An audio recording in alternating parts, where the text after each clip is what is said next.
समस्याओं को बहुत नजदीक से, बहुत करीब से देख रहा था, पैदल चल रहा था और जन स्वराज ने फैसला लिया कि वो चुनाव नहीं लड़ेगी। मैं बड़ा मायूस था और परेशान था। कहीं ना कहीं जो 3 साल मेहनत किया हो उस व्यक्ति को अगर परीक्षा में बैठने का ही मौका ना मिले तो उसको बड़ी तकलीफ हो रहा था।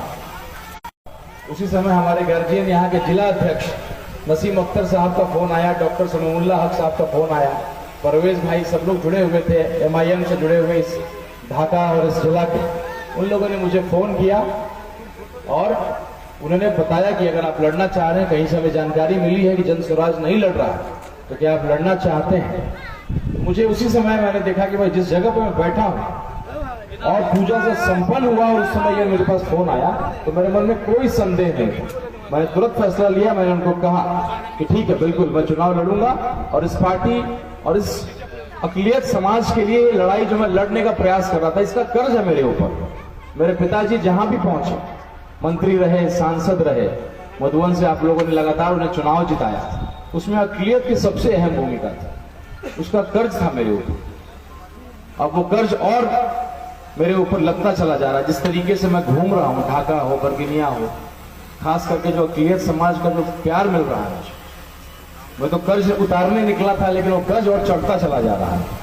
मैं आपको आश्वस्त करता हूं कि आपका ये शिवहर का बेटा कयामत की आखिरी रात तक इसी पार्टी में रहेगा। इस पार्टी से जुड़ा है, जो प्यार मुझे मिल रहा है। सभी पार्टियों में कार्यकर्ता होते हैं, इस पार्टी में दीवाने होते हैं। मैंने दीवानगी देखा और धन्यवाद करना चाहूंगा हमारे बड़े भाई, हमारे गार्जियन और MIM के लिए। मैंने जो देखा है इनका मेहनत, जनाब आदिल हसन साहब इस पार्टी को सींचा है शुरू से लेकर अंत तक। पद तो उनका कुछ भी नहीं, मैं कहूंगा पद तो क्या है। इस पार्टी के लिए जिस तरीके से खून पसीना चुनाव में मैंने देखा अख्तरुल इमाम साहब का, तो ऐसे मेरे बड़े भाई का स्नेह मुझे मिला। विरोधियों ने कई तरह की तिकड़मबाजी उन्होंने लगाया। पहले उन्होंने आरोप लगाया कि भाई इनके भाई बीजेपी में है। मेरा कुछ तस्वीर उन्होंने निकाला बाहर, भाजपा का टोपी पहना हुआ, भाजपा के लिए वोट मांगता हुआ। तो मैंने उनको जवाब दिया कि मेरे ही फेसबुक से निकाला है आपने। आदिल साहब ने बोला, बड़े भाई साहब ने मुझे बोला कि हटा क्यों नहीं दिए? मैंने बोला क्यों हटा, मैंने गलत क्या किया? तो मैं राजनीति में था ही नहीं, मैं नौकरी किया करता था, 10 साल पुरानी बात है, और भाई के नाते भाई को चुनाव में केवल मदद करने आता है। तो मैंने गलत कुछ नहीं किया, तब मैं राजनीति में था ही नहीं। और मेरे भाई साहब ऐसी पार्टी में गए जिससे मेरा सबसे ताकतवर परिवार, जो मेरे पिताजी का बनाया हुआ बगीचा, उसका आधा से ज्यादा हिस्सा कमजोर हो रहा था, छूट रहा था। उसी लड़ाई और उसी बगीचे को बचाने के लिए मैं राजनीति में आया। पिछले 3 साल से मैं सक्रिय हूं और आपके बीच में हूं। और इंशाल्लाह जिस तरह की मुझे ताकत, अभी मैं बाहर हम लोग खड़े थे ऑफिस के अंदर, जो घुस रहे थे, तो बगल में हमारे विरोधी की गाड़ी भी जा रही थी, उन्होंने भी देखा हो।